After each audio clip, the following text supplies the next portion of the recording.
So these days we are studying about the post-rapture events. ఇక దినములలో రాకడ తదనంతరము జరిగే సంభవాల గురించి మనము నేర్చుకుంటూ వచ్చుచున్నాం. It is very mandatory for all of us to have a knowledge about it, because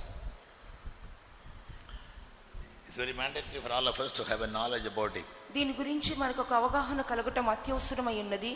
so that we can be very alert, we can be very careful, and we also may be very vigilant in protecting our life. దాని మూలంగా మనం జాగ్రత్తగాను మెలకువగాను అప్రమత్తముగాను ఉండి మన జీవితములను మనం కాపాడుకొనగలము. Being found in the rapture is our life's achievement that everyone must keep in mind. రాకడలో కనబడుట అని చెప్పినప్పుడు మన జీవితం యొక్క సాధన ఉన్నది అనే కార్యమును అందరము జ్ఞాపకం ఉంచుకొనవలెను. It's very easy for those who have a vision and grace, and very hard for those who lose these two things. ఎవరికైతే దర్శనం ఉండునో, ఎవరికైతే కృప ఉండునో అట్టి వారికి ఇది చాలా సులభమైన కార్యము, మిగిలిన వారికి ఇది కష్టమైన కార్యమే. Yeah, so you should never feel it's very difficult. కాబట్టి ఇది కష్టమైన కార్యముగా మీరు ఎన్నడూ కూడా మీరు భావించకూడదు. Necessity is the mother of invention, people generally say. జనులు సామాన్యంగా చెప్పుచున్నారు, ఒక ఆవిష్కరణకు ఒక అవసరత అనేది ప్రాముఖ్యమై ఉన్నది. If you feel that it is very necessary for you to be ready for the rapture, then you will invent new things to prepare yourself. ప్రభు రాకడకు వెళ్ళట అత్యవసరము అని చెప్పి మీరు అనుకుంటున్నప్పుడు మీ జీవితంలో సిద్ధపరచుకొనుట కొరకు నూతన కార్యములను మీరు కనుగొందురు. So nobody in our church, whether in Tirupati or elsewhere, no one should ever lose their spiritual vision, whether workers or believers. మనకి సంఘంలో తిరుపతిలో కానీ మరెక్కడైనా సరే సేవకులైనను విశ్వాసులైనను వారి ఆత్మీయ దర్శనమును పోగొట్టుకొనకూడదు. One thing is very common in the last days, that is very vigorously working in the worst manner as never before. అంచె దినములలో జరుగుతున్నటువంటి ఒక ప్రధానమైన కార్యము చాలా ఘోరముగా ముందెన్నడూ జరగని విధముగా జరుగుతున్నది. Since a long time our saints used to say the spirit that works in the political government will attack the church government also. అధిక దీర్ఘకాలముగా పరిశుద్ధులైన వారు మనకు చెప్పుచున్నది ఏమనగా, ఏ ఆత్మ అయితే రాజకీయాల్లో క్రియ చేస్తున్నదో ఆ ఆత్మ సంఘం మీద కూడా దాడి చేయును అని. In the church also most workers and believers are under the attack of the deception of the devil. సంఘంలో కూడా అనేక మంది సేవకులు విశ్వాసులు ఆ సాతాను యొక్క వంచన కిందే వారు మగ్గిపోవచ్చున్నారు. There is no place for good people and good things. మంచి వారికి మంచి కార్యములకు చోటే లేదు.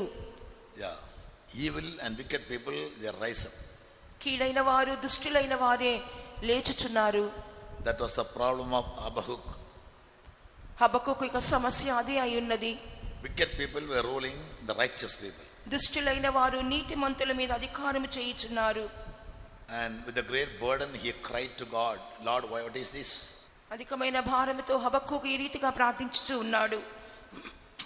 I also am very much grieved by seeing all these malpractices of the governments, whether spiritual governments or political governments.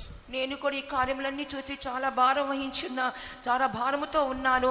ఆత్మీయమైనటువంటి రాజకీయాల్లోనూ మన ఆత్మ శరీర ప్రకారమైనటువంటి బయట రాజకీయాల్లో కలుగుతున్నటువంటి అరాచకముల విషయమే నేను ఎంతగానో దిగులు నొందుచున్నాను. So we must pray for the country, because anything can happen in India from now on, కాబట్టి మనం especially South India.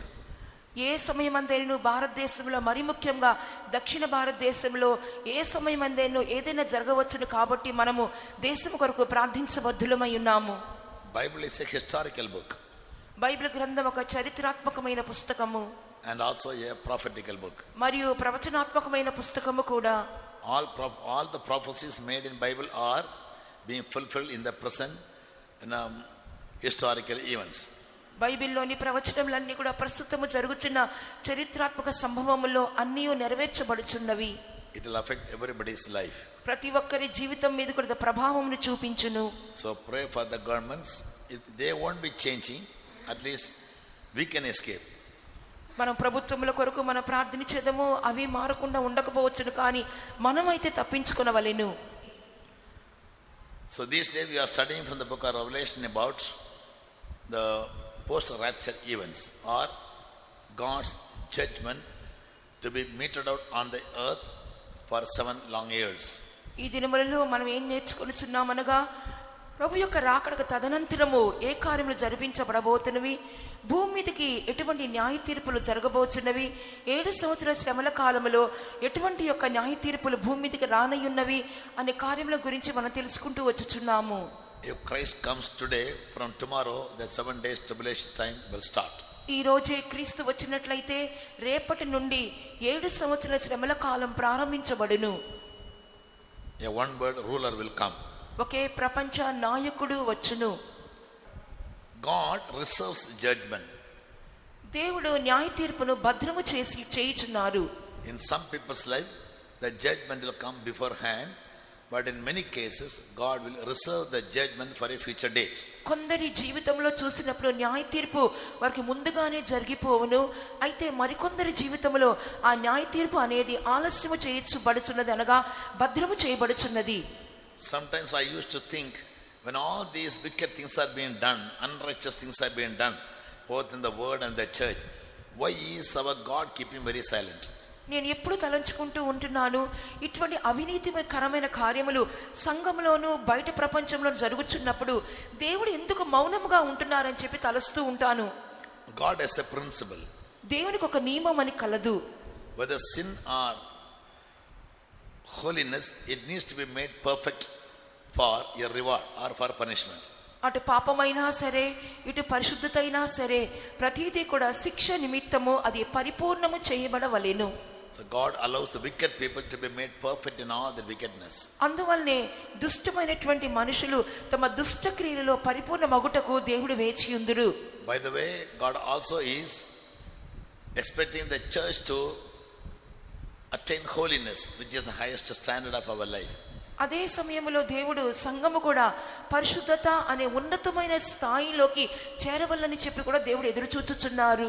So these are times that we must give more importance to keep our life very pure. కావున ఇక దినములలో మన జీవితములను అతి పవిత్రముగా కాచుకొనున్నటువంటి దినములుగా కనబడుచున్నవి.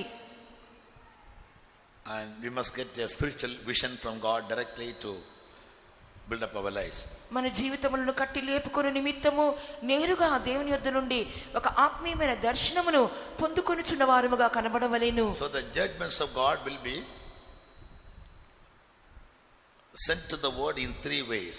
కావున దేవుని యొక్క న్యాయ తీర్పులు అనేవి ఈ భూమి మీదకి 3 రకములుగా పంపించబడుచున్నవి. From the chart hanging behind me, we have already explained to you. Three successive things will take place. మనం వెనక వేలాడదీయబడినటువంటి పటములో మనము చూస్తున్న విషయం ఏమనగా 3 వరుసగా సంభవించబోయే కార్యములు జరగనై ఉన్నవి. First of all, God will send 7 kinds of judgment on the earth by breaking 7 seals of books. మొదటిగా మనం చూచినప్పుడు పుస్తకమునకు ఉన్నటువంటి 7 ముద్రలు విప్పబడుట మూలముగా భూమి మీద జరగబోయే 7 న్యాయ తీర్పులను గురించి మనం చూస్తున్నాము. John saw 7 books sealed with 7 seals. యోహాను పుస్తకము 7 ముద్రలతో ముద్రించబడిన పుస్తకమును యోహాను చూచుచూ ఉన్నాడు. When every book was opened or every seal was broken and the book was opened, ఒక్కొక్క ముద్ర విప్పబడుచున్నప్పుడు ఆ పుస్తకం అనేది తెరవబడెను. whatever that was written in the book came to fulfillment. ఆ యొక్క పుస్తకంలో ఒక్కొక్క పుస్తకంలో రాయబడినటువంటి కార్యములన్నీ కూడా ఒకదాని వెంబడి ఒకటి నెరవేర్చబడుచు వచ్చెను. And the first row, the top first row, 7 incidents are portrayed in the chart. పైన వెనక ఉన్నటువంటి ఆ యొక్క పటములో మొదటి వరుసలో చూస్తున్నాము 7 రకమైన సంభవములు చిత్రీకరించబడి ఉన్నవి. We have studied about them many and revised them many times. వాటి గురించి అనేక సార్లు మనం తెలుసుకుని ఉన్నాము, అనేక సార్లు తిరిగి కూడా విని ఉన్నాము. Secondly, 7 angels will come with the 7 trumpets, and each angel will sound his trumpet. One incident will take place. తర్వాతగా చూచినప్పుడు 7 దేవదూతలు 7 బూరలను పట్టుకొని వచ్చి ఒక్కొక్క దూత ఒక్కొక్క బూర ఊదుచున్నప్పుడు ఒక్కొక్క సంభవం జరుగుతున్నట్లుగా చూసి ఉన్నాము. And last week we finished that. చివరిగా మనం దాన్ని ముగించుకొని ఉన్నాము. And the 7th trumpet is blown. 7వ దూత బూర ఊదినప్పుడు 7 other angels appeared with 7 vials in their hand. 7 ఇతర దూతలు తమ యొక్క చేతులలో 7 వివిధ రకములైన పాత్రలు పట్టుకొని వచ్చి ఉన్నవి. And every vial or every ball had the final judgment of God. ఒక్కొక్క పాత్రలో చూచినప్పుడు కూడా దేవుని యొక్క అంతిమ న్యాయ తీర్పు అనేది ఆ పాత్ర కుమ్మరించబడుచున్నప్పుడు జరుగుచూ వచ్చెను. The judgment will come upon the unsaved people, and more specifically on those people who will accept the Antichrist and worship him. ఈ యొక్క న్యాయ తీర్పులు అనేవి ముఖ్యంగా రక్షణ లేని వారి మీదకును మరియు అంత్యక్రీస్తుకు ముద్ర వేసుకున్న వారి మీదకును వచ్చును. Because as I told you, the 7 years tribulation is divided into 2 parts, 3.5 and 3.5. నేను ముందుగా చెప్పిన విధముగా 7 సంవత్సరముల శ్రమల కాలం అనేది మొదటి 3.5 సంవత్సరముల మొదటి భాగముగాను రెండవ 3.5 సంవత్సరముల శ్రమల కాలం యొక్క రెండవ భాగముగా విభజించబడినట్లుగా చెప్పి ఉన్నాను. The judgments on the first 3.5 years is exclusively for the saints who were left behind in the rapture. మొదటి 3.5 సంవత్సర శ్రమల కాలం అని చెప్పుచున్నప్పుడు రాకడలో ఎవరైతే విడవబడుచున్నారో వారి మీదకు వచ్చినటువంటి శ్రమలుగా మనం చూస్తున్నాము. They are also called saints. వారు కూడా పరిశుద్ధులు అనే పిలువబడుచున్నారు. And these saints will be warned by God, by the angels, that they should never accept the one word ruler called the Antichrist and worship him. ఈ యొక్క పరిశుద్ధులైన వారికి దేవుడు హెచ్చరికనిచ్చున్నారు. ఏమనగా ఒకే ప్రపంచ పాలకుడు అయినటువంటి అంత్యక్రీస్తుకు ఎంత మాత్రము నమస్కరించకూడదని హెచ్చరించబడి ఉన్నారు. If they accept his mark on their forehead or on their hand, ఒకవేళ గాని వాని యొక్క ముద్రను వారి నొసటి యందు గాని వారి కుడి చేతి మీద గాని వారు అంగీకరించినట్లయితే, that's a sign that they give their allegiance to the Antichrist for their own survival. Because if they don't accept his mark, they can't survive in this world. They can neither buy or sell anything. తాము బ్రతుకు నిమిత్తము ఈ భూమి మీద అంత్యక్రీస్తు వారి చేతులు కలుపుచున్నారు. ఎందువలనంటే అంత్యక్రీస్తు ఏకీభవించకపోతే ఈ భూమి మీద క్రయ విక్రయములు కానీ వారు చేయలేరు, భూమి మీద బ్రతకలేరు. So his government will shut down all the provisions for those people who will not accept his mark on their forehead.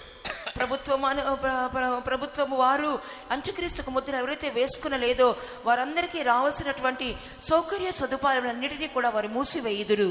All the national governments are against 2 groups of people in the world now. సర్వ ప్రపంచంలో ఉన్నటువంటి వారందరూ కూడా దేశంలో నుండి 2 గుంపుల వారికి విరోధంగా కనబడుచున్నారు. Beginning from India, భారతదేశం మొదలుకొని one group is Muslims, the other group is Christians. ఒక గుంపు వారు ఎవరనగా మహమ్మదీయులు, రెండవ గుంపు వారు క్రైస్తవులై ఉన్నారు. Muslims are Abraham's generation. మహమ్మదీయులని చెప్పినప్పుడు అబ్రహాం యొక్క సంతానమై ఉన్నారు. Even so the Christians are, even so the Jews. అదే విధముగా యూదులైన వారు కూడా. In the New Testament we also come under that hereditary through Christ. నూతన నిబంధనలో కూడా చూచినప్పుడు మనము కూడా క్రీస్తునకు అదే వంశావళిలో చెందిన వారముగా కనబడుచున్నాము. In the Old Testament God entered into a covenant with the Jews. పాత నిబంధనలో దేవుడు యూదులతో ఒక నిబంధనలోనికి వచ్చి ఉన్నారు. The Jews are the children of Israel. యూదులనగా ఇశ్రాయేలు పిల్లలై ఉన్నారు. Ever since they came back from captivity in Babylon, they were called as Jews around the world. బబులోనిక చెరలో నుండి ఎప్పుడైతే బయటకు వచ్చి ఉన్నారో అప్పటి నుండి ప్రపంచము వారి ద్వారా వారు యూదులు అని పిలువబడుచు ఉన్నారు. They believe in the one creator God. వారు ఏకైక సృష్టికర్త అయిన దేవుని యందు నమ్మిక ఉంచు వారై ఉన్నారు. Their problem is they never believe in Jesus Christ, that he came into this world as a savior of the world. వారి సమస్య ఏమనగా యేసుక్రీస్తు సర్వలోకమును రక్షించు నిమిత్తము ఈ లోకమునకు వచ్చినారని వారు ఎంత మాత్రము నమ్మరు. Both the Muslims and the Jews are not believing in the first coming of Jesus as the Son of God. మహమ్మదీయులు ఇటు యూదులు కూడా ఈ ఇద్దరు కూడా యేసు ప్రభు యొక్క మొదటి రాకడ అనగా మనుష్య కుమారుడిగా ఈ లోకములకు అవతరించిన కార్యమును వారు ఎంత మాత్రమూ నమ్మరు. I have already taught you the reasons why they don't believe him. నేను వారెందుకు ఈ విధంగా నమ్మరని చెప్పిన దానికి కారణములు నేను మీకు ముందుగానే తెలియచేసి ఉన్నాను. He was not born as a king. ఎందుకంటే ఆయన మొదటిగా ఆయన రాజుగా జన్మించలేదు. He was born as a very poor man in a manger. ఆయన ఒక పశువుల పాకలో ఒక పేదవానిగా జన్మించి ఉన్నారు. Secondly, he was not born in a palace as a king. రెండవదిగా రాజుగా అంతఃపురములో జన్మించలేదు. Thirdly, he never delivered the people of Israel from the bondage of the Romans. మూడవదిగా ఇశ్రాయేలు జనులను రోమీల యొక్క బానిసత్వంలో ఉండే బంధకములో నుంచి ఆయన విడిపించలేదు. This they expected. అది వారు ఎదురు చూసిన కార్యమై ఉండెను. Thirdly, మూడవదిగా as they expected that he was the king of the Jews, he didn't establish his kingdom on the earth. యూదుల రాజుగా వారు ఎదురు చూచి ఉన్నారు, కానీ యూదుల రాజ్యమును ఆయన లోకంలో స్థాపించలేదు. Fourthly, నాలుగవదిగా he was their king sent by God. He should never be defeated or destroyed. ఆయన దేవుని ద్వారా పంపబడిన రాజైతే ఎంత మాత్రము ఓటమి పాలవ్వకూడదు, నశించిపోకూడదు. Judas Iscariot betrayed Jesus for what? ఇస్కరియోతు యూదా యేసు ప్రభుని దేని కొరకు అప్పగించి ఉన్నాడు? He thought he is a son of God, he cannot be killed. ఆయన దేవుని కుమారుడు కదా, ఆయన ఎంత మాత్రము చంపబడడు అని చెప్పి అనుకున్నాడు. He had power to raise the dead. మృతుల్ని లేపుటకు అధికారం పొందాడు కదా. So he would never die. కావున ఆయన ఎంత మాత్రం చనిపోడు. Jesus preached, he that believes in me, though he is dead, yet will he live. యేసు ప్రభు చెప్పి ఉన్నాడు, ఆయనదే విశ్వాసం ఉంచినవాడు చనిపోయినను తిరిగి బ్రతుకును అని. People couldn't understand that spiritual subject. దాని యొక్క ఆత్మీయ భావమును జనులు అర్థం చేసుకునలేకపోయినారు. Therefore they were confident that Jesus cannot be killed. అందువల్ల he is the son of God. God cannot be killed. అందువలన దేవుని కుమారుడు కదా, ఆయన చంపబడకూడదు అని చెప్పేవాళ్ళు అనుకుంటూ వచ్చి ఉన్నారు. Therefore after crucifying him, they told him, if you are still the son of God, come down from the cross and prove. అందుకొరకు ఆయన సిలువ వేసిన తర్వాత కూడా ఏం చెప్పుచున్నారు? నువ్వు నిజంగా దేవుని కుమారుడు అయితే సిలువ నుండి దిగి వచ్చి నిన్ను నువ్వు రక్షించుకొనుము. But he never came down. అయితే ఆయన అన్నడు సిలువ దిగి రాలేదు. Then they were confident, yes, he is not the true Christ. అప్పుడు వాళ్ళు నిశ్చయించుకున్నారు, అవును ఇతడు నిజమైన క్రీస్తు కాదు అని. Yes, only after his resurrection, పునరుద్ధానము తర్వాతనే they had a repentance. ఒక మారు మనసు వారిలో కలిగెను. But it was too late for them then. అయితే అప్పటికే అది చాలా ఆలస్యం అయిపోయి ఉండెను. Because of the hardness of their heart, they continue to tell the people he is not risen. వారి హృదయ కాఠిన్యమును బట్టి వారు ఆయన క్రీస్తు కాదు అని తిరిగి లేవలేదని చెప్పి చాటిస్తూ వచ్చి ఉన్నారు. To believe the only true God and Jesus Christ whom he has sent is life eternal. John says. యోహాను చెప్పుచున్నాడు, నిజమైన అద్వితీయ దేవుడైన యేసుక్రీస్తును నమ్ముటయే నిత్య జీవం అని చెప్పుచున్నాడు. Which the Jews or the Muslims, both the groups, they don't believe. యూదులైన వారు మహమ్మదులైన రెండు గుంపుల వారు ఆ విషయంలో విశ్వసించుటలేదు. Their eyes are partly blinded. వారి యొక్క కన్నులు పాక్షికముగా గుడ్డితనముగా మార్చబడెను.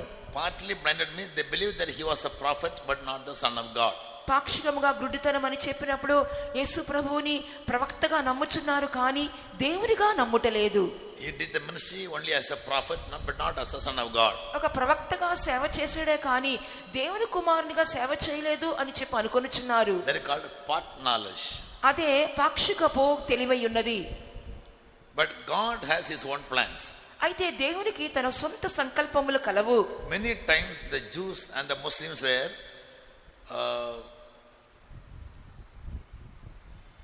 affected by God's dealings with them. అనేక పర్యాయములు యూదులైన వారు మహమ్మదీలైన వారు దేవుడు వారితో వ్యవహరించుచున్న విధానములో అధికమైన ప్రభావం వారి మీద కనబడెను. Both the groups were chastised by God many times. రెండు గుంపుల వారు కూడా దేవుని ద్వారా అనేకమైన పర్యాయములు శిక్షించబడి ఉన్నారు. Yes, yet they never come to the knowledge of the truth. అయినప్పటికీ సత్యం యొక్క వెలుగులోనికి వారు రాలేకపోయి ఉన్నారు. So God said through by Hosea, అందువల్ల దేవుడు హోషేయ ద్వారా పలికి ఉన్నారు, now I will leave them forever. ఇప్పుడు నేను వారిని మరి ఎన్నటికీ ఉండకుండా వదిలివేసేదను. A time will come they will repent. ఒక సమయం వచ్చును వారు మారు మనసు పొందెదరు. And they will return to me. అప్పుడు వారు నా యొద్దకు తిరిగి వచ్చెదరు. And when they call upon me, then I will appear to them. అప్పుడు వారు నాకు మొర్ర పెట్టినప్పుడు నేను వారి మనవి ఆలకించెదను. Now the Lord is waiting for these people to repent and return to Jesus and call upon his name for their salvation. Till then there be wars and conflicts. యేసు ప్రభు వైపు తిరుగువలెను, ఆయన తట్టు తిరిగి ఆయన నామమును బట్టి మొర్రపెట్టి ఆయన్ని రక్షకునిగా పిలవవాలని చెప్పి వారి తిరిగి రావాలని చెప్పి దేవుడు వారి ఎదురుండి ఎదురు చూచుచూ ఉన్నారు. అంతవరకు కూడా ఈ పోరాటములు కొనసాగించబడును. Pilate told the people, what sin has he done? Why should I crucify him? పిలాతు అడుగుచున్నాడు జనులను, ఆయన ఏ తప్పిదము చేశాడని చెప్పి నేను ఆయనకి శిక్ష విధించాలి అని చెప్పి అడుగుచున్నాడు. They shouted the more saying, no, crucify him, crucify him. Let his blood be upon us and on our children. వారు ఇంకనూ బిగ్గరగా ఆయన సిలువ వేయము సిలువ వేయమని కేకలు వేసి ఉన్నారు. ఆయనకు రక్తాపరాధము మా మీదను మా పిల్లల మీదను ఉండును గాక అని పలికి ఉన్నారు. So they invoked the judgment by themselves. కాబట్టి ఆ శిక్షను వారు తమంతట తామే తెప్పించుకొని ఉన్నారు. And now they are experiencing it. ఇప్పుడు వారు దానిని అనుభవించుచున్నారు. In AD 70 they were scattered all over the world. దాదాపుగా 1970 సంవత్సరం వరకు వాళ్ళు లోకమందంతటా చెదిరిపోయి ఉన్నారు. More than 19 centuries they moved around, scattered around the whole world without having a homeland of their own. దాదాపుగా 19 శతాబ్దములుగా తమ స్వంత దేశం అంటూ వారికి లేకుండా ప్రపంచమంతటా కూడా చెదరగొట్టబడి తిరుగులాడుచున్న వారుగా కనబడి ఉన్నారు. But God through the prophets prophesied saying, in the last days they will return to me. అయితే దేవుడు ప్రవచనములంగా చెప్పుచున్నారు, అంచె దినములో వారు తిరిగి నన్ను వెతికెదరు. From the first world war they have started returning to their country from different nations. మొదటి ప్రపంచ యుద్ధము తర్వాత నుండి అనేకమైన దేశముల్లో నుండి యూదులు తమ స్వదేశముకు తిరిగి వచ్చుటకు ప్రారంభించి ఉన్నారు. These are all stories many times you have heard. ఇవన్నీ కూడా కథలుగా కనబడుచున్నవి, అనేక పర్యాయములు మీరు కూడా విని ఉన్నారు. Now by the time they come and get settled down, the church has got to be made ready for the rapture and go. వారు వచ్చి తమ స్వదేశములో వారి నివాసములు కల్పించుకునేకు ముందుగా సంఘం అనేది రాకడలో ఎత్తబడవలెను. Then only God executes the judgment upon the rest of the people. అప్పుడు మాత్రమే దేవుడు మిగిలినటువంటి జనాంగం మీద తన న్యాయ తీర్పును విధించగలరు. Bible says the judgment of God will begin in the house of God first. Bible గ్రంథం చెప్పుచున్నది మొదటిగా దేవుని యొక్క న్యాయ తీర్పు దేవుని ఇంటిలోనే ప్రారంభించబడును అని. How is it? అది ఎలాగునా? The church is the house of God. దేవుని సంఘమే దేవుని యొక్క ఇల్లై ఉన్నది. In Hebrew 3:6 we read, we are the house of God. హెబ్రీయుల రాసిన పత్రిక 3వ అధ్యాయం 6వ వాక్యములో మనమే ఆయన ఇల్లు అని చదువుచున్నాము. In Ephesians 2:19-22 we read, the church is the house of God. ఎఫెసీయులకు రాసిన పత్రిక 2వ అధ్యాయము 19వ వాక్యం నుండి 22వ వాక్యం వరకు చూచినప్పుడు దేవుని సంఘమే దేవుని యొక్క ఇల్లై ఉన్నది. So the judgment of God must begin in the house of God first, means it must begin in our lives. కాబట్టి దేవుని యొక్క న్యాయ తీర్పు మొదటిగా దేవుని ఇంటిలో ప్రారంభించబడవలెను అనగా మన జీవితంలో మొదటిగా ప్రారంభించబడవలెను. How is it going to happen? అది ఎలాగున జరుగును? We are now waiting for our Lord and Savior Jesus to return to take us all away with him. మనందరినీ కూడా తనతో కొనిపోబడే నిమిత్తము మనము మన ప్రభువును రక్షకుడునైన యేసుక్రీస్తు ప్రత్యక్షత కొరకు ఎదురు చూచుచూ ఉన్నాము. So the second coming of Jesus is going to be a time of judgment for the church. యేసు ప్రభు యొక్క రెండవ రాకడే సంఘమునకు ఒక న్యాయ తీర్పుగా కనబడును. In a judgment, generally in a court of law, what will happen? న్యాయ తీర్పు అని చెప్పినప్పుడు కోర్టులో ఏమి జరుగును? Two parties will come fighting each other, రెండు గుంపుల వారు judgment from the chief justice. రెండు గుంపుల వారు ఒకరితొకరు పోరాడుచు ప్రధాన న్యాయమూర్తి యొద్ద నుండి న్యాయము సంపాదించుకోవాలని చెప్పి కోర్టులకు వెళ్ళొచ్చు ఉన్నారు. So the court, whenever it gives their verdict, to one party they will say you are convicted, and the other party they will say you are acquitted. న్యాయస్థానం ఎలాగ తీర్పు తీర్చినగా ఒకరి పక్షమున చేరి వారికి అనుకూలంగా చెప్పును, మరొక పక్షముగా ప్రతికూలముగా న్యాయము విధించును. This is what generally does ఇది happens in a judgment. ఇది న్యాయస్థానంలో తీర్పు తీర్చేటప్పుడు సామాన్యంగా జరుగు కార్యములై ఉన్నవి. So same thing is going to happen in the church. అదే కార్యము సంఘములో కూడా ఆ రీతిగానే జరగబోచున్నది. When Jesus will come secretly take away the church, యేసు ప్రభు రహస్యంగా వచ్చి తన సంఘానికి తీసుకుని వెళ్ళిపోయిన తర్వాత one group will be acquitted, the other group will be convicted. ఒక గుంపు వారు అంగీకరించబడుదురు, ఒక గుంపు వారు నేరారోపణ చేయబడుదురు. One group will be declared to be righteous before him, and the other group will be declared unrighteous before him. ఒక గుంపు వారు ఆయన ఎదుట నీతిమంతులుగా తీర్చబడుదురు, మరొక గుంపు వారు ఆయన ఎదుట దుర్నీతిపరులుగా తీర్చబడుదురు. So the unrighteous group will be left behind. ఆ దుర్నీతి పరులే చేయి విడిచిపెట్టబడుదురు. They don't have to commit serious sins like adultery, fornication, murder, theft, and many other evil sins. వారేమి ఘోరమైన పాపములు, వ్యభిచార పాపము, జారత్వము, నరహత్య, దొంగతనము ఇటువంటి ఘోరమైన పాపములు చేయక్కర్లేదు. As Bible very strictly teaches us, A spot or wrinkle is enough for you to be led behind when the Lord comes. Bible ఖచ్చితంగా చెప్పుచున్నది, ప్రభు రాకడలో చేయి విడిచిపెట్టబడాలంటే ఒక చిన్న మచ్చ, చిన్న డాగు, ముడత ఉంటే చాలును. Yes.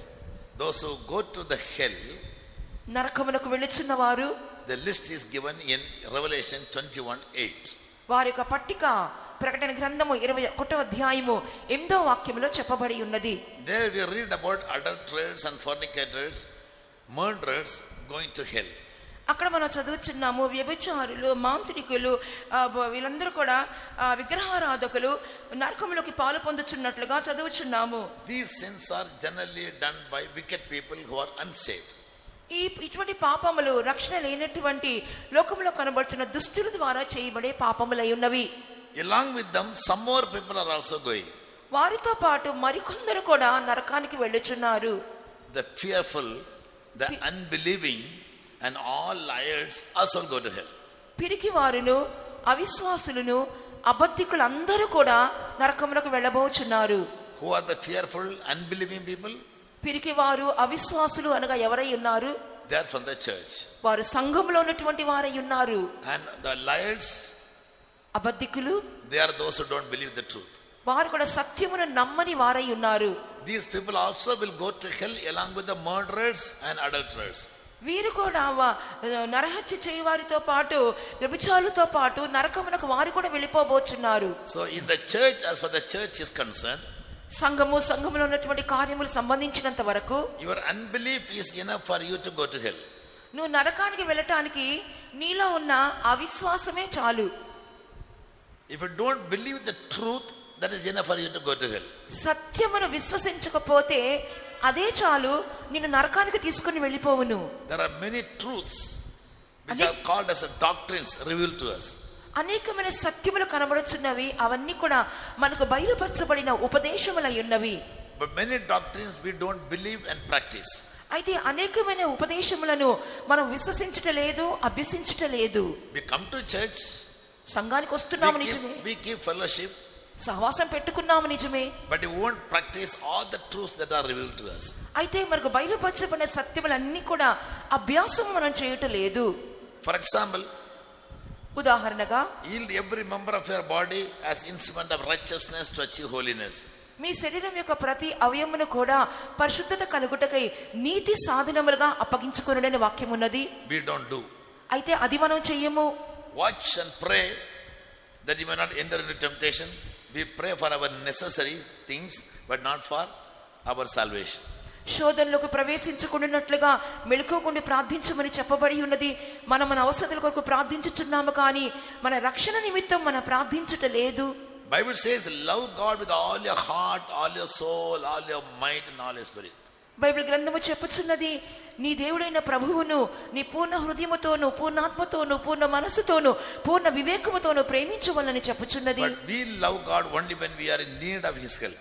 మనమైతే ఆయన సహాయం ఎప్పుడు మనకు అవసరమో అప్పుడు మాత్రమే ఆయనను ప్రేమించుచున్నాము. We love the world, we love the wives, we love the children, we love our house, we love money, love everything except God. మనము లోకమును, మన డబ్బును, మన భార్యను, మన పిల్లలను, మనకి ఇల్లును, వీటన్నిటిని మనం దేవుని తప్ప వీటన్నిటిని అధికంగా ప్రేమించుచున్నాము. So these are the liars.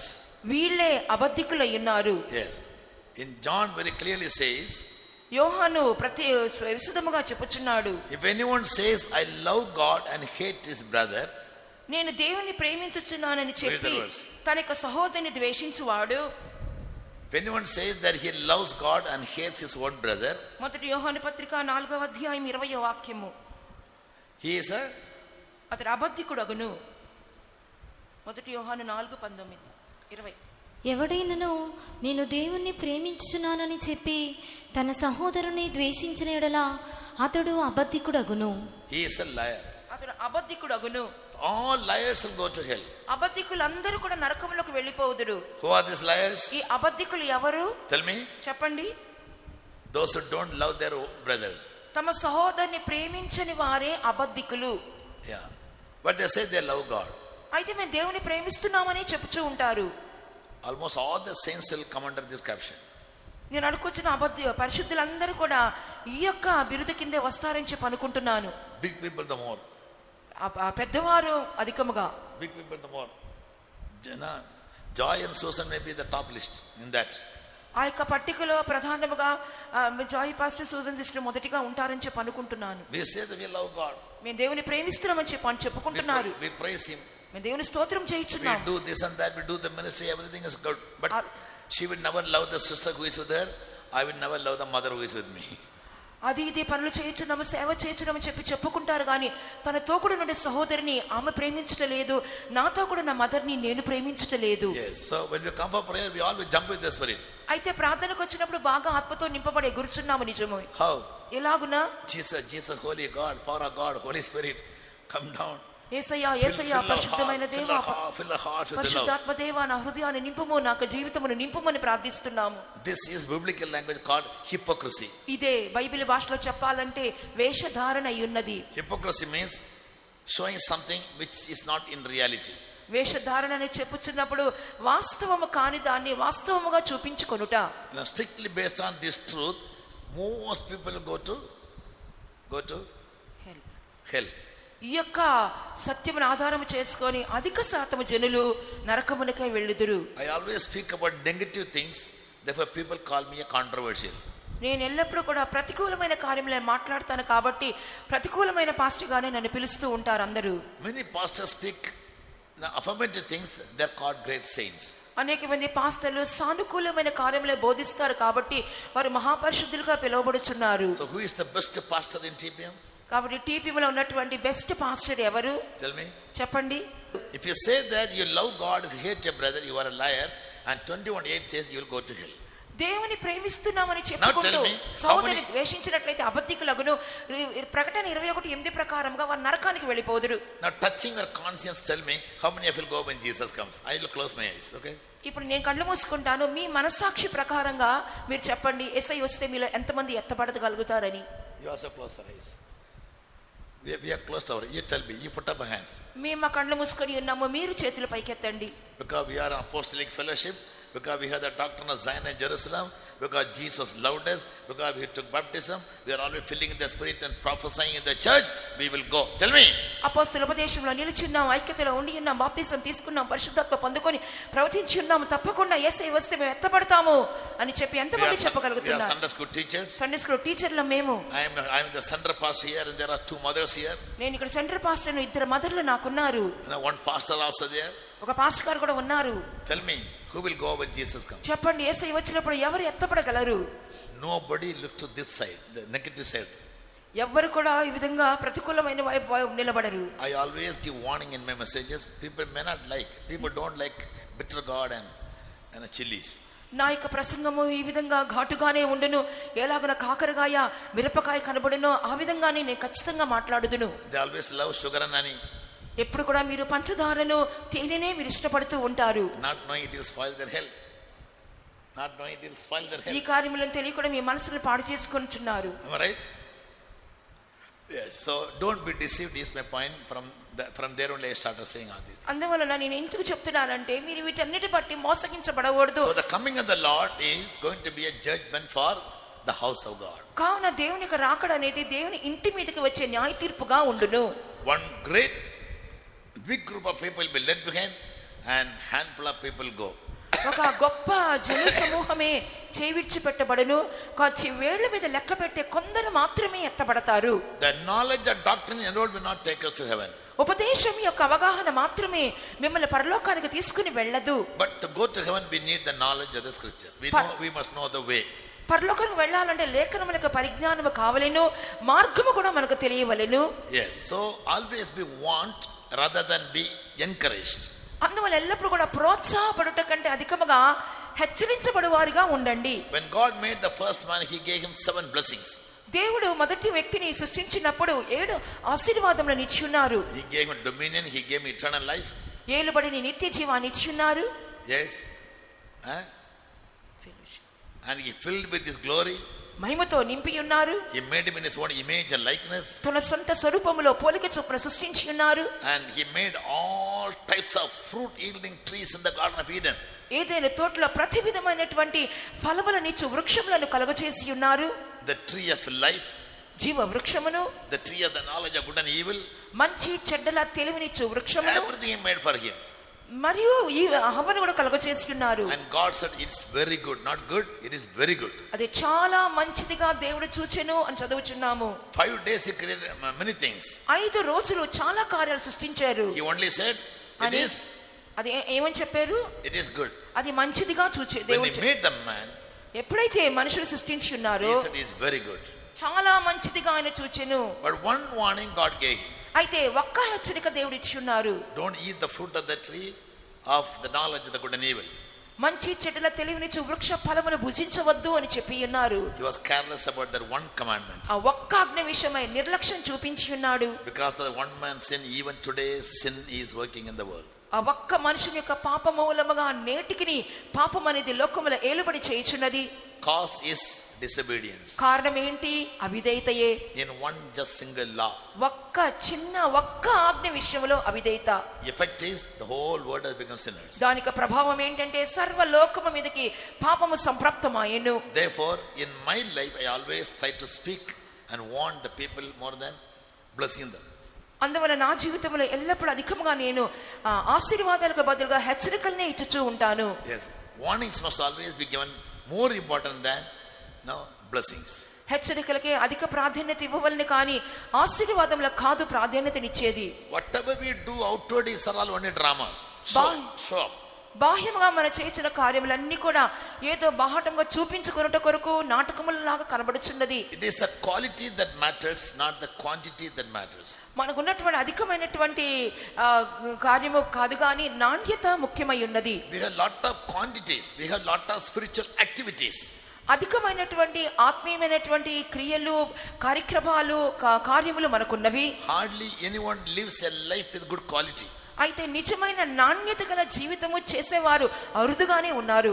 Heaven regards quality and not quantity of works that we do. పరలోకం అనేది నువ్వు చేసిన క్రియల యొక్క సంఖ్యను చూడట్లేదు కానీ నీ జీవితం యొక్క నాణ్యతను చూస్తున్నారు. Therefore Bible says, అందుకే బైబిల్ చెప్పుచున్నది, a big multitude of people which no man can count number will be left behind. ఏ మనుషులను లెక్కింప సఖ్యము కాని గొప్ప జన సమూహమే చెయ్యి విడిచిపెట్టబడుతున్నారని చెప్పుచున్నది. అసలు సాతాన్ యొక్క మోసగింపులో కనబడుతున్నారు కాబట్టి ఇట్టి సత్యములను సంఘముతో ధైర్యంగా బోధించలేకపోతున్నారు. They always say our God is good, he will heal, he will do this, he will do that, he will bless you, he will. Now only that part they speak. దేవుడు మంచివాడు, స్వస్థపరుస్తాడు, మేలు చేస్తాడు అని చెప్పి అటువంటి వైపే భాగమే చెప్పుచున్నారు. But because the devil hides them, the devil never makes them to speak the truth. సాతాను వారిని సత్యము పలకకుండా ఆపివేయుచున్నది. Truth will always warn. సత్యము ఎల్లప్పుడూ హెచ్చరించును. Yes, a message must begin with warning according to the Bible, according to Paul. Bible ప్రకారంగా పౌలు ప్రకారంగా దేవుని వాక్యం అనేది హెచ్చరికలతోనే ప్రారంభించబడవలెను. Colossians 1:28 reads, కొలస్సీ 1:28లో చదువుచున్నాము, we preach, మేము ప్రసంగించుచున్నాము, feeding every man with the rice and sambar, rice సాంబార్తో ప్రతి ఒక్కరిని పోషించుచున్నాము, and at times giving them chicken biryani and mutton biryani. ఆయా సమయంలో చికెన్ బిర్యానీ, మటన్ బిర్యానీ కూడా ఇచ్చుచున్నాము. அப்படியே தொடங்குது வசனம். అట్లా ఉందా వాక్యము? We preach, warning every man and teaching every man in all wisdom. So warning takes the first place, teaching second place. కాబట్టి ప్రతి మనుషుడికి మేము హెచ్చరించుచు, బోధించుచు, హెచ్చరించుచు అనేది, బుద్ధి చెప్పుచు అనేది మొదటి స్థానము, బోధించడం అనేది రెండవ స్థానము. We preach warning every man and teaching every man. We preach, we warn and we teach. మేము సకల విధమైన జ్ఞానముతో ప్రతి మనుషునికి బుద్ధి చెప్పుచున్నాము, బోధించుచున్నాము, ప్రకటించుచున్నాము. That we may present every man perfect in Christ Jesus. ప్రతి మనుషుడి క్రీస్తును సంపూర్ణంగా చేసే నిలబెట్టు నిమిత్తము. So to be made a perfect man, the foremost thing we need is warning from the word of God, warning from God. ఒక వ్యక్తి సంపూర్ణంగా చేయబడి ప్రభు ఎదుట నిలబడాలంటే దేవుని యొద్ద నుండి వచ్చే హెచ్చరిక మాటలు, బుద్ధి మాటలు అవసరమై ఉన్నవి. So Bible warns about the coming great judgment. Bible గ్రంథం అనేది రాబోతున్న మహా న్యాయ తీర్పుల గురించి హెచ్చరించుచు ఉన్నది. Bible also speaks about the coming of Jesus to take away the sins. A good thing. Bible గ్రంథము ప్రభు రాకడ గురించి, పరిశుద్ధులను తీసుకుని పోవడం గురించి కూడా మంచి కార్యం కూడా చెప్పుచున్నది. But what if we are left behind? అయితే చేయి విడిచిపెట్టబడితే మన గతి ఏమి? For one single reason. ఒక చిన్న కారణములు బట్టి. The cause may be very simple, the effect is very great. కారణం అనేది చిన్నదిగా ఉండవచ్చు, ప్రభావం అనేది అతి పెద్దగా ఉండవచ్చును.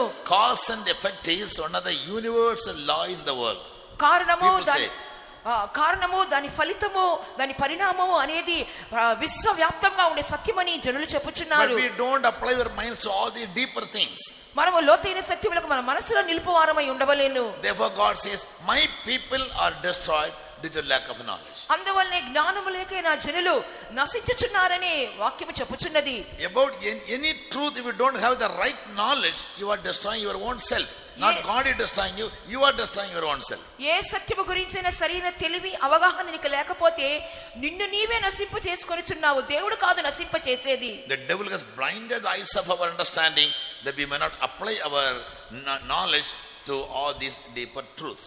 ఈ లోతైన సత్యముల మీద మన మనసు నిలుపుకున్న నిమిత్తము అపవాది మన మనోనేత్రములకు గుడ్డితనము కలగచేయుచు ఉన్నాడు. Now come to our subject. ఇప్పుడు మనకు అంశంలోనికి వచ్చేదము. Last week we finished that the seventh trumpet was blown. పోయిన వారం మనం ముగించున్నాము 7వ బోర ఊదినప్పుడు జరిగిన కార్యాల గురించి. 7 angels came with 7 vials in their hand. 7 దూతలు తమ చేతులలో 7 పాత్రలు పట్టుకొని వచ్చినట్లుగా చూచున్నాము. All those vials or bowls were filled with God's judgment. ఆ యొక్క పాత్రలన్నీ కూడా దేవుని యొక్క కోపోగ్రత లేక న్యాయ తీర్పుతో నింపబడిన పాత్రలుగా ఉంటున్నవి. And Bible says in chapter 16 verse 2, Revelation 16:2, Bible గ్రంథము ప్రకటన గ్రంథం 16వ అధ్యాయం 2వ వాక్యములో ఇలాగనే చెప్పుచున్నది. and the first went and poured out his vial upon the earth, and there fell a noisome and grievous sore upon the men which had the mark of the beast, and upon them which worshipped his image. అంతటా మొదటి దూత వెలుపలకు వచ్చి తన పాత్రను భూమి మీద కుమ్మరింపగా ఆ క్రూర మృగము యొక్క ముద్రగల వానికి దాని ప్రతిమకు నమస్కారము చేయు వారికి బాధకరమైన చెడ్డ పుండు పుట్టెను. 16:2. 16:2. The first angel, when he poured out the vial, there was God's indignation in the vial, God's judgment in the vial. మొదటి దూత దాని పాత్రను భూమి మీద పోసినప్పుడు పాత్ర అని చెప్పినప్పుడు కోపోగ్రత పాత్ర, న్యాయ తీర్పు యొక్క పాత్ర. Cup stands for an event. పాత్ర అని చెప్పుచున్నప్పుడు ఒక సంభవమునకు సూచనగా ఉన్నది. Are you listening or writing? వింటున్నారా, రాసుకుంటున్నారా? Without hearing. వినకుండా రాసుకుంటున్నారా? Cup or a ball or a vial that stands for an event. ఒక పాత్ర లేక గిన్నె అని చెప్పుచున్నప్పుడు ఒక సంభవము లేక ఒక సంఘటనకు సాదృశ్యము. In Gethsemane when Jesus prayed, గెత్సెమనేలో యేసు ప్రార్థించినప్పుడు how did he pray? ఎలా ప్రార్థించారు? Father, if it is possible, this cup be removed from me. తండ్రి, సాధ్యమైతే ఈ గిన్నె నా యొద్ద నుండి తొలగించు నిమ్ము. What cup? Enamel cup or steel cup? ఆ గిన్నె ఏ గిన్నె? స్టీల్ కప్, స్టీల్ గిన్నె, ఎనామిల్ గిన్నె Or disposal cup? What లేదా cup he meant? డిస్పోజల్ గిన్నె? What cup he meant? ఆ గిన్నె అనగా దేనికి సంబోధించుచున్నారు? Your will concerning me, that I must go through the crucifixion. సిలువ వేయబడవలని చెప్పినటువంటి నా గురించిన నీ చిత్తము, That is judgment of God. అదే దేవుని యొక్క న్యాయ తీర్పు. Why God allowed Jesus to be crucified? ఎందువలన తండ్రి యేసు ప్రభు సిలువ వేయబడుటకు అనుమతించి ఉన్నారు? By allowing Jesus to be crucified, what did God do? యేసు ప్రభుకి సిలువ శిక్ష వేయటం మూలముగా వేయట కొరకు దేవుడు ఏం చేసి ఉన్నారు? He brought the sin of the whole world and the judgment of all the sinners upon Jesus. So he became the culprit. సర్వ ప్రపంచం యొక్క పాపులందరి యొక్క పాపములను యేసు ప్రభు మీద మోపి ఉన్నారు. తానే ఒక నేరము చేసిన వాడిగా మోపి ఉన్నారు. Understand? A criminal, if he is beaten, he will not feel bad. ఒక నేరస్తుని కొడితే అతడు ఏమీ చెడ్డగా అనుకోడు. An innocent man cannot tolerate. అయితే నిర్దోషి అనే వ్యక్తి దాన్ని సహించుకోలేడు. Am I right? Out of the two malefactors, సిలువ వేయబడినటువంటి ఇద్దరు దొంగల విషయంలో one man said, because of this man, I am also being on the cross. ఇతని మూలంగా నేను కూడా సిలువ వేలాడుతున్నానని చెప్పి ఒక వ్యక్తి దూషించి ఉన్నాడు. The other thief said, రెండవ దొంగ చెప్పుచున్నాడు, we suffer because we deserve it. What about this man? మనము తప్పు చేశాం కాబట్టి శిక్ష విధిస్తున్నాము, మరి ఈ వ్యక్తి విషయం ఏమి? He never did anything. He went around doing good to the people. ఆయన ఏమీ చేయలేదు, తప్పులు మేలు చేయుచునే కదా సంచరించి ఉన్నారు. The whole world has come into a place whereas Solomon said, these are all vanity. సర్వ ప్రపంచము కూడా సొలొమోను చెప్పుచున్న విధంగా వ్యర్థము వ్యర్థమని చెప్పే రీతిలోకి వచ్చి వేసి ఉన్నది. No truth anywhere. ఎక్కడ కూడా సత్యం అనేది లేదు. No justice anywhere. నీతి న్యాయములు ఎక్కడా లేవు. Judgment is perverted as the days of the sons of Samuel. సమూయేలు దినములలో నీతి న్యాయములు తొలగించబడినట్లుగా ఈ దినములలో కూడా జరుగుచున్నది. This is really intolerant to the right people, right thinking people. ఈ నిజమైన రీతిలో ఆలోచించే జనులకు ఇది నిజముగా కూడా అవినీతిగా కనబడుచున్నది. Yes. So సహించుకోలేకపోతున్నారు. the righteous will always suffer. నీతిమంతులు ఎల్లప్పుడూ శ్రమ నొందెదరు. The wicked will always flourish. దుష్టులు ఎల్లప్పుడూ అభివృద్ధి నొందెదరు. God allows it because he knows his judgment is already reserved. దేవుడికి ఇదంతా దేవుడు అనుమతించదు. ఎందువల్లంటే వారి మీదకి వచ్చే న్యాయ తీర్పు ముందుగానే భద్రము చేయబడి ఉన్నది. In 73rd Psalm, the same problem, the psalmist also had the same problem. 73వ కీర్తనలో కీర్తనకర్త కూడా అదే సమస్యతో మాట్లాడుచున్నాడు. He said, Lord, the righteous is suffering and the wicked are flourishing. How is it? దేవా, నీతిమంతులు శ్రమనందుచున్నారు, దుష్టులు వర్ధిల్లుచున్నారు, అది ఎలాగున సాధ్యము? Yes. And he says, until I went into the sanctuary, I could not understand. నేను పరిశుద్ధ స్థలంలోనికి వెళ్ళినంత వరకు ఆ విషయం నాకు అర్థము కాలేదు. When he went into the sanctuary, ఎప్పుడైతే పరిశుద్ధ స్థలంలోకి వెళ్ళి ఉన్నాడో, the church or the presence of God, సంఘములోకి లేనట్లయితే దేవుని సన్నిధానంలోకి వెళ్ళి ఉన్నాడో, then God spoke to him. అప్పుడు దేవుడు అతనితో మాట్లాడి ఉన్నారు. I have kept all these people in slippery places. నిశ్చయముగా నేను వారిని కాలు జారు చోటనే ఉంచి ఉన్నాను. Though momentarily they are flourishing, they seem to have been flourishing. క్షణమాత్రము వాళ్ళు వర్ధిల్లుచున్న వారిగా కనబడుచున్నప్పటికీ They're all waiting for my judgment in the end. వాళ్ళందరూ కూడా అంతమున నా న్యాయ తీర్పు కొరకే కాచుకొని ఉన్నారు. So when the first angel poured out the vial, ఎప్పుడైతే మొదటి దూత దాని పాత్రను పోసి ఉన్నదో, or the cup, లేదా గిన్నెను కుమ్మరించి ఉన్నదో, as Jesus was given a cup of judgment, యేసు ప్రభు చేతికి న్యాయ తీర్పున గిన్నె అందించబడిన విధముగా, why he cried saying, my God, why have you forsaken me? నా దేవా, నా దేవా, నన్నేలా చేయి విడిచితివని యేసు ప్రభు ఎందుకు ఆ విధంగా కేక వేసి ఉన్నారు? Somebody tell me. ఎవరైనా దానికి అర్థం చెప్పండి. Why Jesus said, my God, why have you forsaken me? నా దేవా, నా దేవా, నన్నేలా చేయి విడిచివని యేసు ప్రభు బిగ్గరగా ఎందుకు కేక వేసి ఉన్నారు? Not that why did you allow me to be crucified? నన్నెందుకు సిలువ వేయబట్టుకు నువ్వు అనుమతించున్నావు అని అర్థముగా? Yes, but his concern was, why did you make me a sinner? నన్నెందుకు ఒక పాపిగా చేస్తున్నావు అనేది అర్థమై ఉన్నది. I lived a life without sin. నేను ఒక పాపము లేని జీవితం కదా I జీవించున్నాను. never had sin, never knew sin. నాలో పాపము లేదు, నేను పాపమును ఎరుగలేదు కదా. And people called me a holy one. జనులు నన్ను పరిశుద్ధుడు అని పిలిచి ఉన్నారు. Why before the world you made me a sinner and made me worthy of the judgment that should come one day upon a sinner? ప్రపంచమంతటి ఎదుట నన్ను ఎందుకు పాపిగా నిలబెట్టి ఉన్నావు? పాపులు అనుభవించవలసిన శిక్షను, న్యాయ తీర్పును నా మీదకి ఎందుకు రప్పించి ఉన్నావు? That is a cup which Jesus prayed to be removed if possible. అటువంటి గిన్నెను సాధ్యమైతే తండ్రి తొలగించమని ప్రార్థించి ఉన్నారు. Yes. So cup stands for judgment. కాబట్టి గిన్నె అని చెప్పినప్పుడు న్యాయ తీర్పుకు సూచన. When the first vial was poured forth, ఎప్పుడైతే మొదటి పాత్ర కుమ్మరించబడినో, chapter 16 verse 2 says, 16వ అధ్యాయం యొక్క 2వ వాక్యంలో చూస్తున్నాము, there fell a noisome and grievous sore upon the men. మనుషుల మీదకి బాధకరమైన చెడ్డ పుండు పుట్టెను. From the beginning I have been telling, ప్రారంభం నుండి నేను చెప్పుచూ వచ్చుచున్నాను, the judgment can come to pass or come to fulfillment in two ways. One in natural way and the other in artificial way.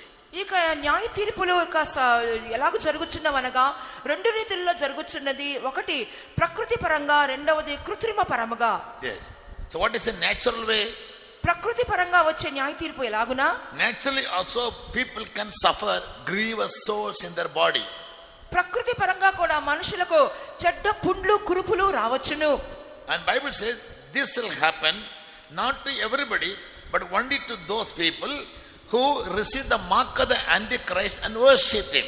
ఈ ఎవరికి వచ్చుననగా అందరికీ, సామాన్యమైన జనులందరికీ రాదు, కానీ క్రూర మృగం యొక్క ముద్ర గలవానికి, ఆ ప్రతిమకు నమస్కారం చేసిన వారి మీదకే వచ్చును. Yes. So naturally due to overheat your body can develop many serious and grievous sores. ప్రకృతి పరంగా అధికమైన వేడిము వలన శరీరం మీద కురుపులు, పుండ్లు రావచ్చును. On the other hand, artificially means, మరొక ప్రక్కన కృత్రిమంగా మనం చూసినప్పుడు, beginning from the third world war till the Armageddon war, the 7 years will be a period of wars. మూడవ ప్రపంచ యుద్ధం మొదలుకొని హార్మగెద్దోన్ యుద్ధము వరకు ఈ మధ్యకాలం అంతా కూడా 7 సంవత్సరములు కూడా యుద్ధములే జరుగుచూ వచ్చును.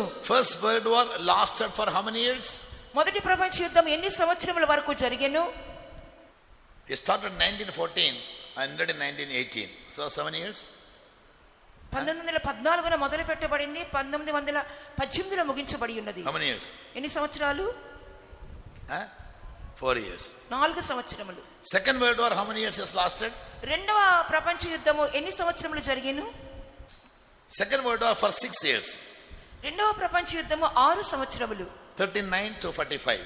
39 నుండి 45 సంవత్సరం వరకు. So I firmly believe the third war will continue for 7 years.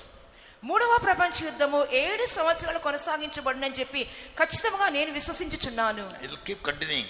అది అలానే కొనసాగించబడుచునే ఉండును. Because these 7 years God is going to pour out his judgment. ఎందుకంటే 7 సంవత్సరాలు కూడా దేవుడు తన న్యాయ తీర్పును పంపించుచునే ఉందురు. So naturally people can suffer boils, grievous boils by terrible heat. కృత్రిమ ప్రకృతి పరంగా కూడా అధికమైన వేడిమ వలన జనులకు బాధకరమైన పుండ్లు రావచ్చును. Artificially also it is possible. కృత్రిమంగా కూడా అది సాధ్యమే. But the explosion of all the nuclear bombs and nuclear weapons, అనుసంబంధమైనటువంటి ఆయుధములు, అనుసంబంధమైనటువంటి బాంబు గుండ్ల యొక్క విస్ఫోటనము వలన, explosion of nuclear weapons will have very unique and very strong effect on the lives of people. అణుబాంబుల విస్ఫోటనము వలన జనుల మీదకి ప్రత్యేకమైనటువంటి ఎప్పుడు రానటువంటి కార్యములు వారి మీదకి వచ్చును. It releases a kind of radiation. అవి ఒక రకమైన కిరణములను వెలువడించును. What is radiation called? ఆ కిరణములు అనగా ఏమై ఉన్నవి? For example, you are locked in a room. ఉదాహరణకు నువ్వు గదిలో నువ్వు తాళం వేయబడి ఉన్నావు అనుకోండి. Yes, and somebody sends poisonous gas inside. దానిలోకి ఎవరైనా విషపూరితమైన వాయువులను ఆ గదిలోనికి వదిలినట్లయితే, if you breathe that poisonous gas, it will cause death. విషపూరితమైన వాయువును పీల్చుకున్నట్లయితే మరణము నీకు సంభవించును. That atmosphere, ఆ యొక్క వాతావరణము is made poisonous, అది విషపూరితంగా మార్చబడుచున్నది by a particular gas. ఒక ప్రత్యేకమైన వాయువు మూలముగా. Similarly, అదే విధముగా atom and nuclear things, elements will have, when it is blasted, when it is exploded, they'll cause a kind of radiation. పరమాణు బాంబులు, అణుబాంబులు విస్ఫోటనము కలిగినప్పుడు ఒక రకమైనటువంటి వాయువులను, కిరణములను అది వదులును. These radiations are harmful to our body. ఆ కిరణములు మనకు శరీరమునకు చాలా ప్రమాదకరమైనవి. The radiation can make us as handicapped people. ఆ యొక్క కిరణముల మూలంగా మనము అంగవైకల్యము కలవారిగా మార్చబడుదుము. One verse I'll read for you, then you can understand, from book of Zechariah chapter 14. జకర్యా పుస్తకము 14వ అధ్యాయంలో నుండి ఒక వాక్యం మీకు చదివి వినిపించేదను, అప్పుడు మీరు అర్థం చేసుకొనగలరు. Read verse 12. 14వ అధ్యాయం యొక్క 12వ వాక్యము.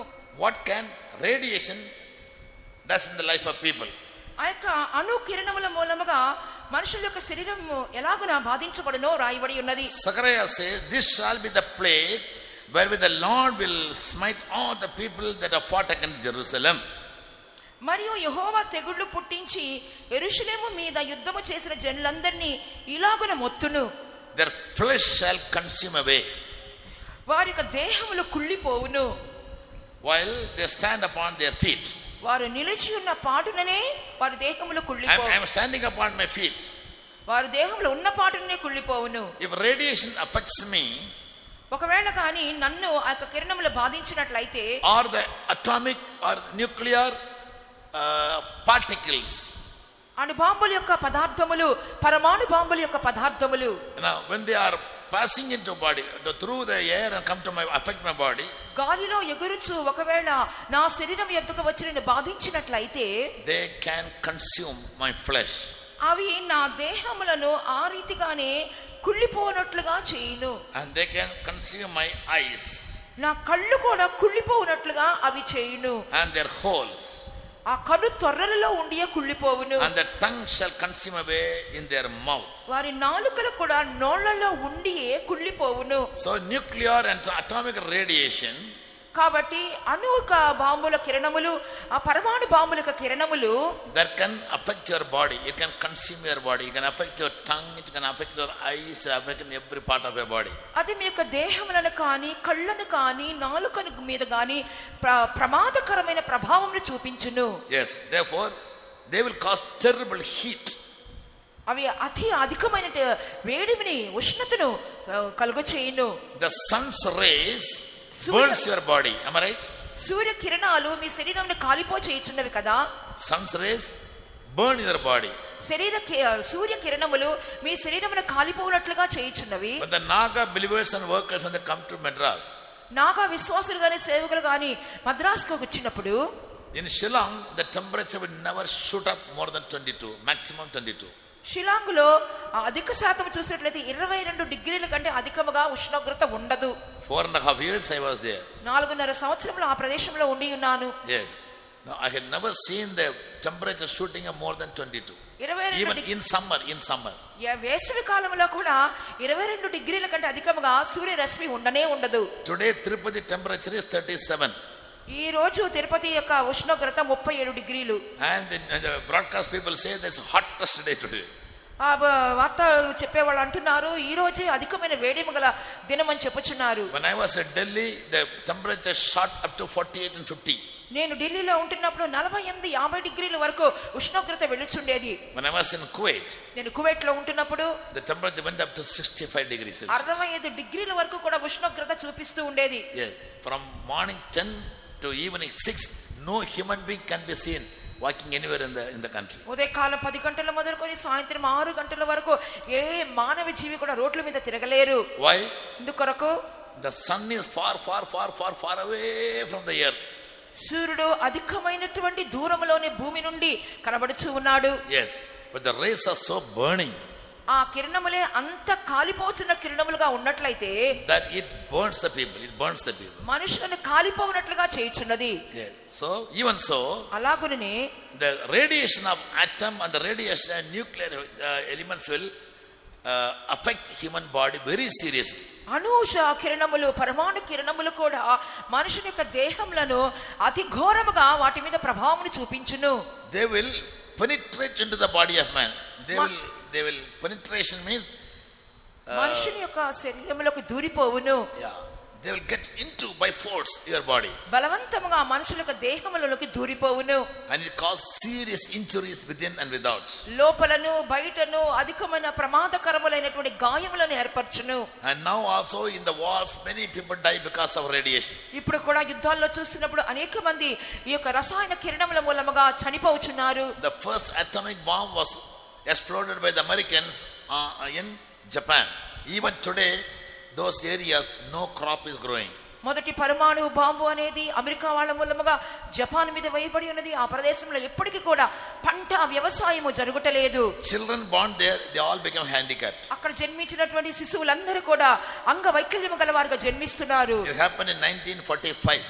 అదంతా కూడా 1945 సంవత్సరంలో జరిగినది. Now more than 70-80 years are over.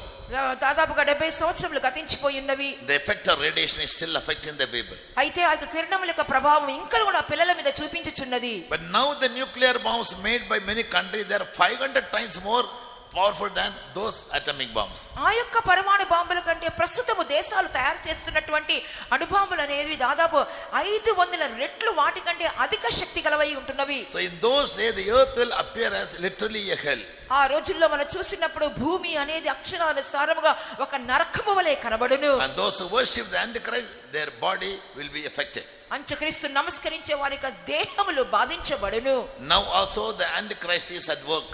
ఇప్పుడు కూడా అంత్యక్రీస్తు క్రియ చేయుచునే ఉన్నాడు. What does he say?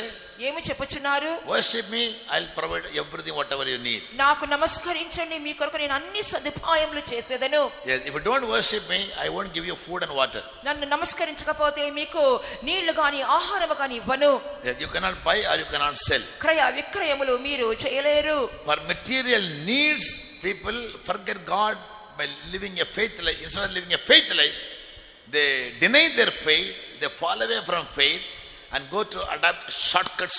That's a kind of worshiping the Antichrist.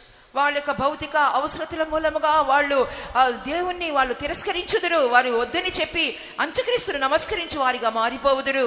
They may give 100 excuses. 100 సాకులు చెప్పువారిగా చేయుదురు. Only in the church they can escape, not before God on the day of judgment. సంఘంలో తప్పించుకుంటారేమో కానీ న్యాయ తీర్పు దినమందు దేవుని ఎదుట ఎవ్వరును సాకుపోకులు చెప్పి తప్పించుకొనలేరు. Do you understand? అర్థమవుచున్నదా? Commit anything you like. జీవితంలో ఏదైనా రానివ్వండి. The church may not punish you. సంఘము ఒకవేళ మిమ్మల్ని శిక్షించకపోవచ్చు. David says, if you mark iniquity, Lord, who will stand before you? దేవా నీవు దోషములను లెక్క పెట్టినట్లయితే నీ ఎదుట ఎవరు నిలబడగలరని దావీదు చెప్పుచున్నాడు. In Psalms 130 verse 4. 131 కీర్తన 4వ వాక్యంలో చెప్పుచున్నాడు. Lord, if you mark iniquity, who can stand before you? యెహోవా నీవు దోషములను కనిపెట్టి చూసిన యెడల ప్రభువా ఎవరు నిలవగలడు? There is abundance of pardon in you, forgiveness in you. నీ ఎదుట అధికమైన క్షమాపణ కలదు. Now we are alive because we always commit mistakes, but we ask God to forgive us, and therefore in His mercy we are surviving. అధికమైన దోషములు పాపములు చేయుచున్నాము, కానీ దేవుని యొక్క క్షమాపణ దొరుకుతున్నది కాబట్టి కనికరము పొందుకొని సజీవుల లెక్కలో ఇప్పుడు కనబడుచున్నాము. If we lose this grace, ఈ కృపను మనం పోగొట్టుకుంటే we have to stand before the judgment seat of Christ. క్రీస్తు యొక్క న్యాయపీఠం ఎదుట నిలవవలసిన వారమై ఉన్నాము. Therefore, be very careful to give heed to the warnings. కావున హెచ్చరికలు వినుటకు జాగ్రత్త కలవారమై ఉండెదము. Severe swords will affect men. బాధకరమైన పుండ్లు మనుషుల మీదకి వచ్చును. When the second angel poured out his vial, రెండవ దూత తన పాత్రను భూమి మీద పోసినప్పుడు, Bible says in 16:3 Revelation, Bible గ్రంథము ప్రకటన 16:3లో చెప్పుచున్నది, all the souls in the sea they died. సముద్రములో All living things in the sea they died. సముద్రములో ఉన్నటువంటి జీవరాశులన్నీ కూడా జీవ జంతువులన్నీ కూడా చచ్చిపోవచ్చున్నవి. Because ఎందుకొరకంటే the water in the sea became blood. సముద్రములో ఉన్నటువంటి నీళ్లన్నీ రక్తముగా మారెను. Blood of dead men. పీనుగ రక్తము వంటిదాయెను. And every living soul died in the sea. సముద్రములో ఉన్న జీవ జంతువులన్నీ కూడా చచ్చిపోవచ్చున్నవి. Even the whales and all types of fishes and all other living creatures found in the sea, they all died because the water became blood. It is possible either naturally or through chemical reactions. సముద్రంలో కనబడుతున్న చేపలు, మత్స్యములు, పెద్ద పెద్ద తిమింగలములు అన్ని కూడా ప్రకృతి పరంగానో కృత్రిమ పరంగానో చచ్చిపోవచ్చున్నవి. Recently in Iran, in Korea, in many places, now I read in the news, water became, some rivers became reddish. ఇటీవల చూచినప్పుడు ఇరాన్ దేశంలోను కొరియా దేశంలోను నీళ్లు రక్తవర్ణముగా మారినట్లుగా వార్తలు చెప్పుచున్నవి. That is a direct effect of God's working. అది ఒకవేళ దేవుడు నేరుగా క్రియ చేస్తున్నటువంటి కార్యం అయి ఉండవచ్చును. In Egypt also God did that wonder. ఐగుప్తులో కూడా దేవుడు అద్భుతాన్ని చేసి ఉన్నారు. Water became blood. నీళ్లు రక్తముగా మారెను. That was not because of chemical reaction. అదేది రసాయన ప్రక్రియ కాదు. God can do that. దేవుడు దాన్ని చేయగలరు.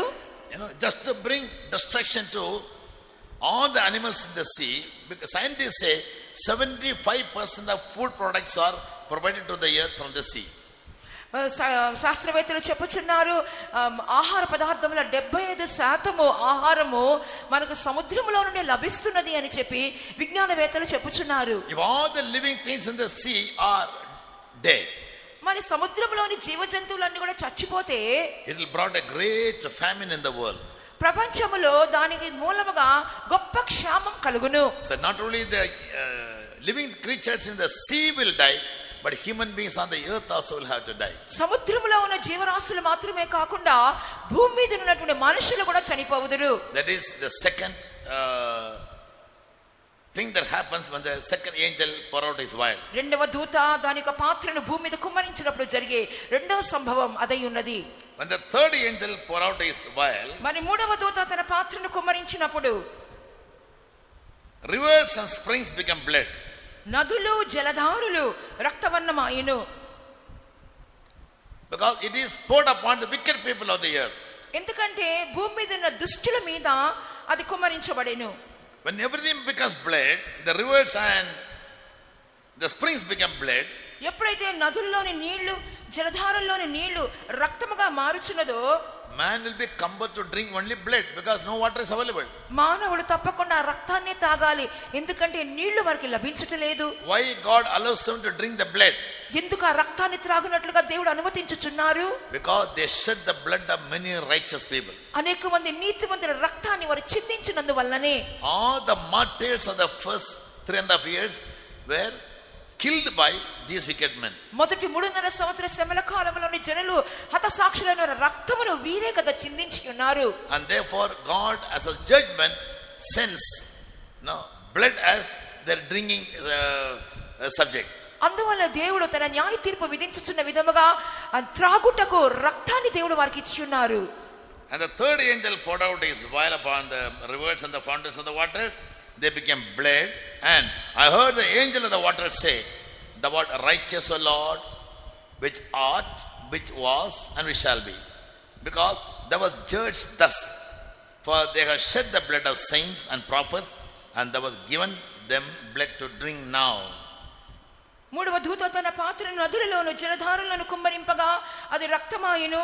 అప్పుడు వర్తమాన భూత కాలములో ఉండే ప్రభు పవిత్రుడా, పరిశుద్ధుల రక్తమును ప్రవక్తల రక్తమును వారు కార్చినందుకు తీర్పు తీర్చి వారికి రక్తమును త్రాగనిచ్చితివి. In India, many Christians have been killed by anti-social or anti-religious zealots. We call them as zealots. జెలాస్ అని చెప్పబడుతున్నట్టు. Zealots means those are very serious about the religion. మతం యొక్క వైరాగ్యము కలవారు ఈ విధంగా అనేక మంది క్రైస్తవులను భారతదేశంలో చంపి ఉన్నారు. Yes, they go crazy. వారు ఆ విధంగా మత సంబంధమైన వెర్రి పట్టిన వారిగా ఉన్నారు. In Nepal, many pastors were tied around a pole and they were burnt.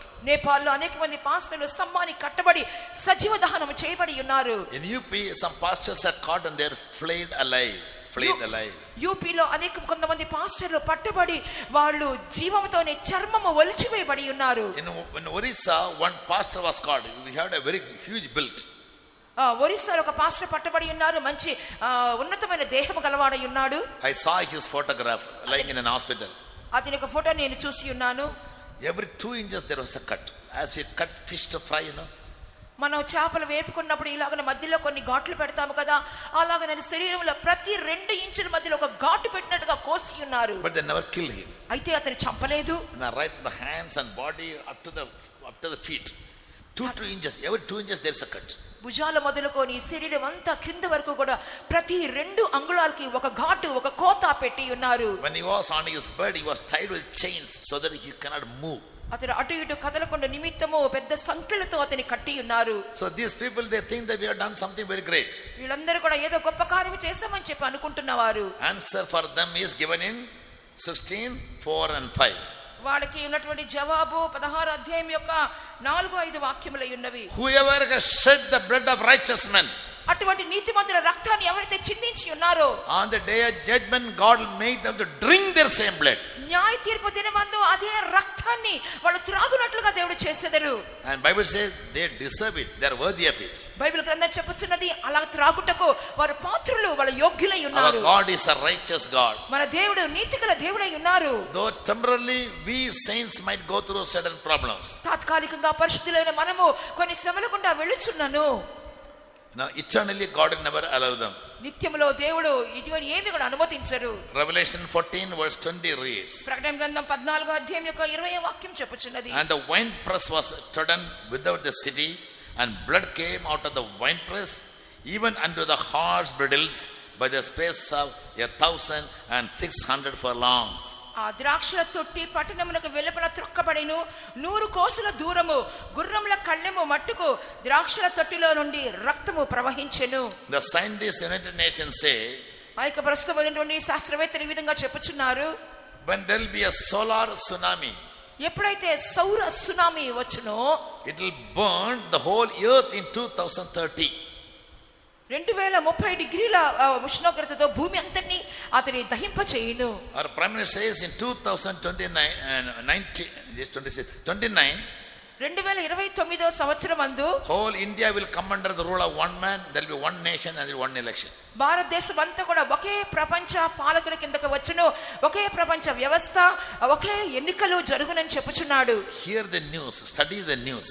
వార్తలు వినండి, వార్తలు చూడండి, నేర్చుకోనండి. Then only you can fear God, because how fearfully all these things are coming into fulfillment in our days. అప్పుడే మీరు దేవునికి భయపడగలరు. ఎంత భయంకరంగా మన యొక్క దినములలోని ఇవన్నీ నెరవేర్పులోనికి వచ్చుచున్నవో తెలుసుకొనగలము.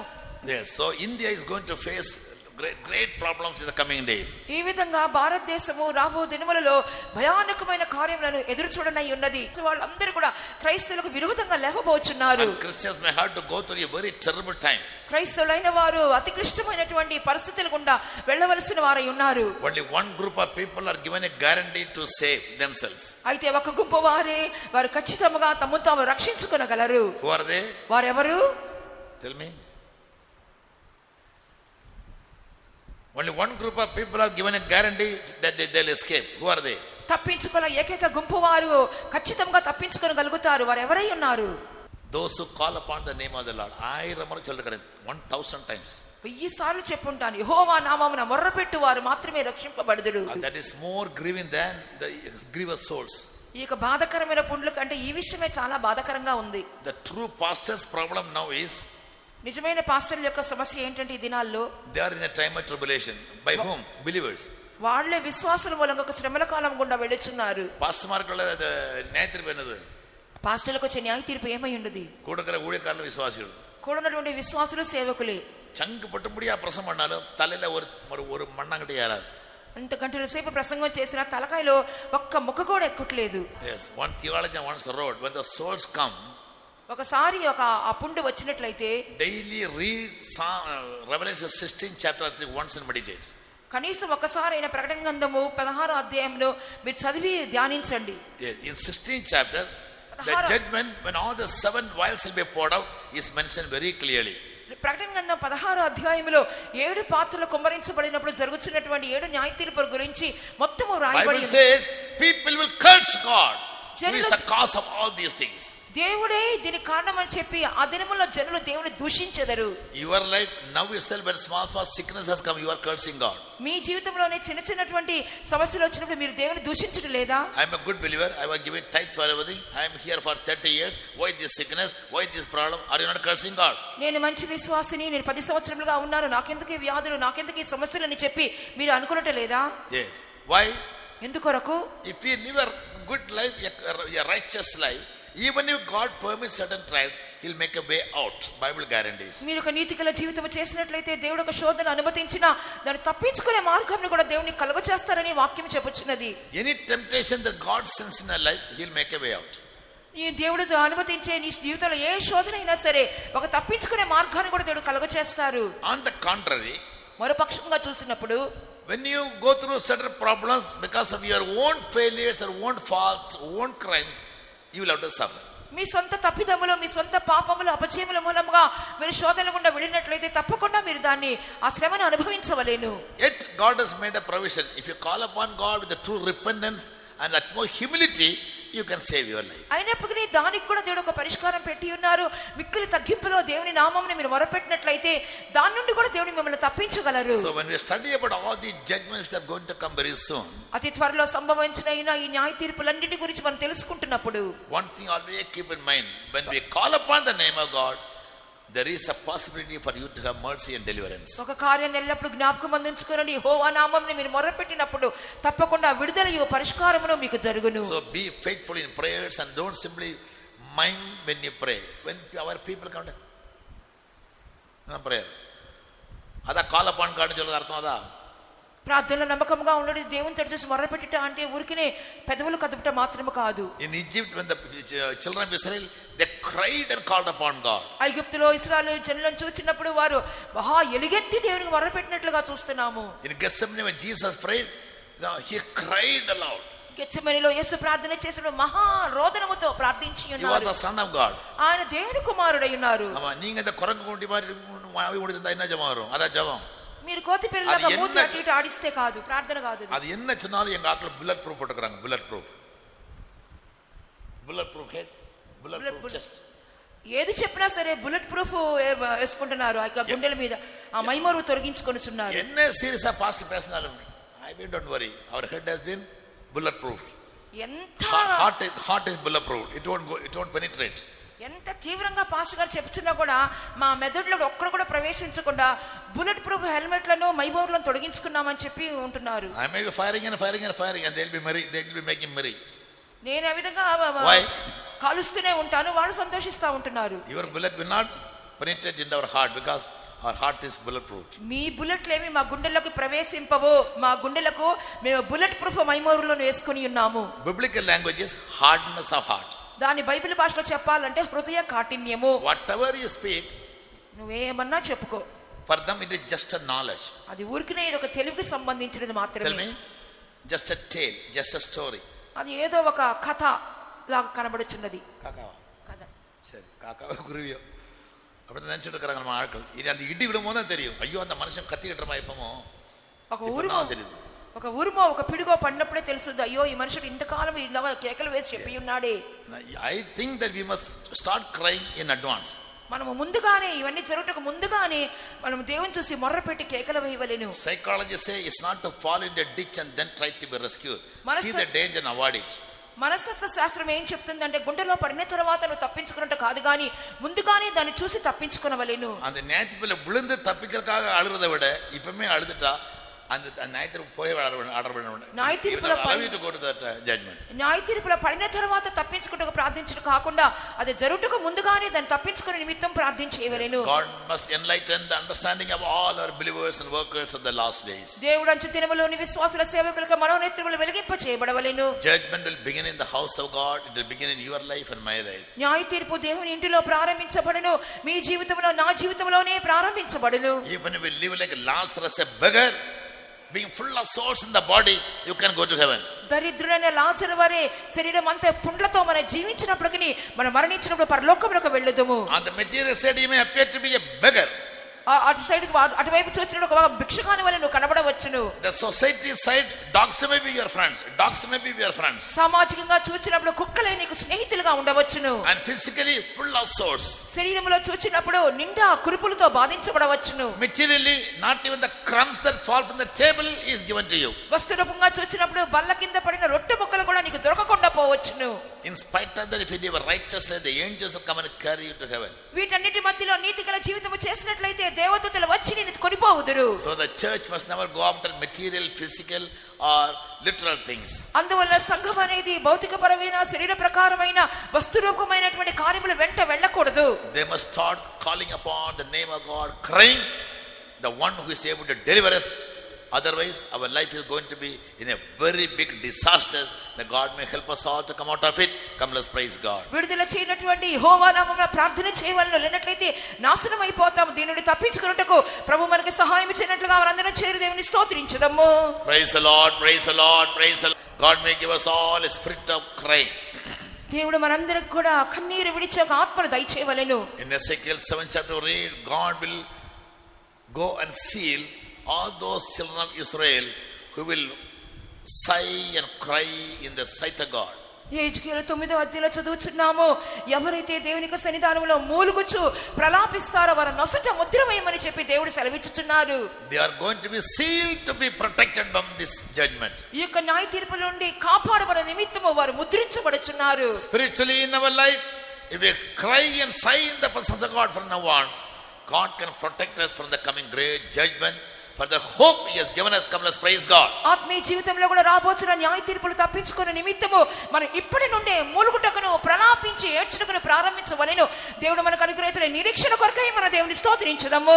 Praise the Lord, praise the Lord, praise the Lord, praise the Lord, praise the Lord.